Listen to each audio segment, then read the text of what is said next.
Hello दोस्तों, आप सभी का हमारे चैनल स्टडी ग्रुप एजुकेशन में एक बार फिर से स्वागत है। आज हम निखिलम विधि का भाग 2 वीडियो लेकर आए हैं। पिछला वीडियो में हमने एक मेथड देखा था कि निखिलम विधि के द्वारा आप कैसे गुणा करें, मल्टीप्लाई करें। आज के इस वीडियो में हम और दूसरा एग्जाम्पल लेकर देखते हैं। आपका मान लीजिए क्वेश्चन दिया है 97 मल्टीप्लाई 104। यहाँ पर सबसे पहले आपको देखना है कि इसका बेस क्या होगा और इसका डेविएशन क्या होगा। बेस का मतलब होता है कि यह किस नंबर के पास में, जैसे यहाँ पर मैं आपको एग्जांपल बताता हूँ। ये जो नंबर है वो किसके पास में है, 10 के पास में है या फिर 100 या 1000 या 10,000। तो यहाँ पर आप देख सकते हो कि ये जो है 100 के पास में है, इसका मतलब जो है इसका बेस 100 होगा।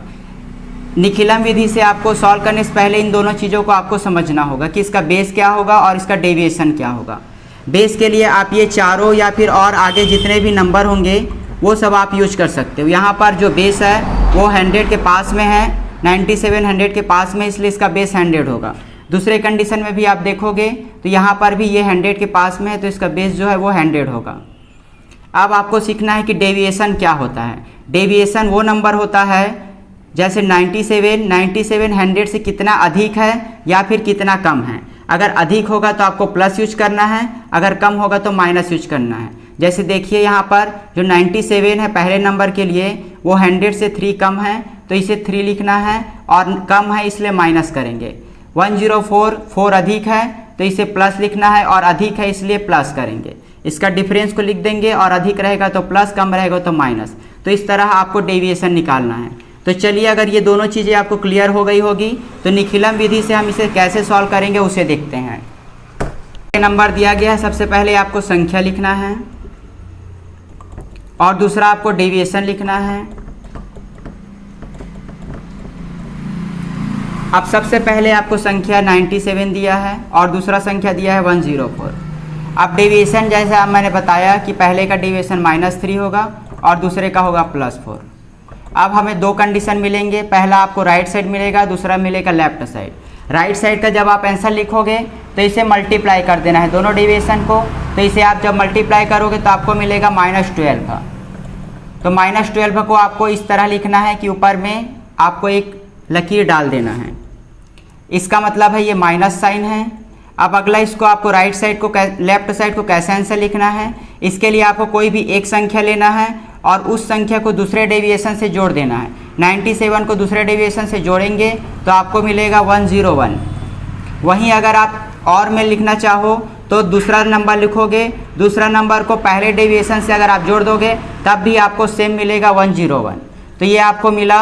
आगे आपका देखिए ये जो माइनस फॉर्म में है इसलिए ये जो अलग बनेगा। अगर प्लस में रहता यही तो आप डायरेक्ट इसको आंसर ऐसे लिख सकते थे, लेकिन ये माइनस में है तो अभी आपको माइनस करना पड़ेगा। माइनस करने के लिए आपको एक चीज़ समझना होगा कि इसका जो बेस है वो 100 है, मतलब यहाँ पे 2 0 है। तो जब भी आप इसको लिखोगे तो यहाँ पर भी आपको 2 0 डालना है। यहाँ पर 12 माइनस है तो इसको आपको 12 लिख देना है। एक चीज़ याद रखिएगा, जो बेस है उसमें 2 0 है, इसका मतलब जो डेविएशन होगा उसमें भी आपका 2 डिजिट का होना चाहिए। अगर 4 है तो उसे आप लिख दोगे 04, 3 है तो उसे लिख दोगे 03। यहाँ पर डिजिट होना चाहिए, यहाँ पर है तो उसे कुछ नहीं करना है। यहाँ पर आप समझ गए होगे 101 है, यहाँ पर 2 डिजिट था बेस में तो 2 0 डाल दिए, फिर इसको माइनस कर देंगे। माइनस करेंगे तो ये हो जाएगा आपका 8। इसे यहाँ पर ये कैरी गया था, ठीक है, तो ये हो गया आपका 9 में से 1 गया तो ये बचा 8। फिर ये आपका इसको भी कैरी दिया था, ये हो गया आपका 0, ये 0 और ये 1। तो इस प्रकार आप आंसर निकाल सकते हो।